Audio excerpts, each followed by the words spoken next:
Hi guys! Welcome back to my channel. So, nandito tayo ngayon sa Bayshore Residences. Wait lang, pakita ko sa inyo. Ayan. So ngayon, basic. Application sa wall. Kaya pasukatan natin siya. Diyan si Ma'am June. Ayan. Palalagyan natin ito na clear mirror. Itong area na to. Tapos, itong area naman na to, lalagyan natin ng signature natin na silver or bronze mirror. Pero tingnan mo natin kung papasok sa budget. Ayan, itong dalawang to. So ito kasi may posting malaki.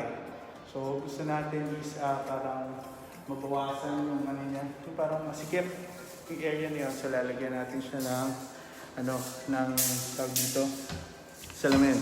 So para i-reflect. Oh, wait lang. Tapos pakita ko rin sa inyo yung mga sample na ginagamit natin. Ayan. So Mang Jun, magkano mirror? Magkano ba to? Per square meter ba yan? Per square foot? Paano, kasi marami tayong nagtatanong eh. Harap ka na lang dito, para maliwanag. Per square foot, basta magkano siya? Pag clear na mirror, 250. Pag 250. Tapos, pag yung ginagamit ko parate? Minsan karami ko na pinaparoon natin sa akin.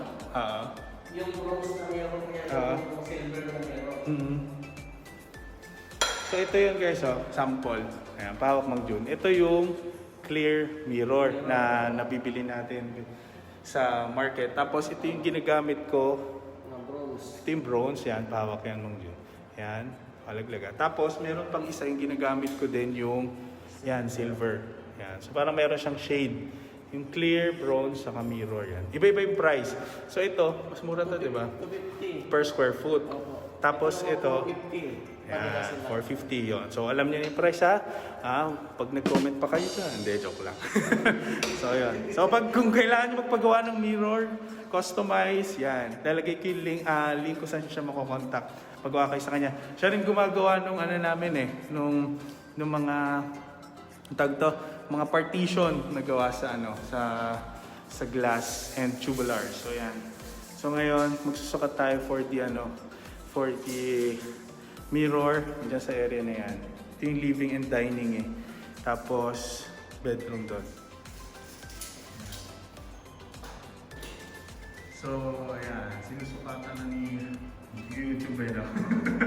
Sinusukatan na ni Resty ang ating mga blinds. Ito, blinds yan. Blinds yan. Yan, ito blinds. Tapos dito sa bedroom, curtain tayo dyan na blackout. Okay? So, ang nangyari dyan? Okay. Hindi mo nasira? Hindi. So, ang gagamitin natin for the sa bedroom. So, ito yung swatches na gagamitin. So, warm. Ito yung para sa bedroom. Tapos, sa living naman, magba-blackout tayo ng blinds. Ayan. So, gray ito. Ayan. So, ayan ang ating combination. Ayan. Okay.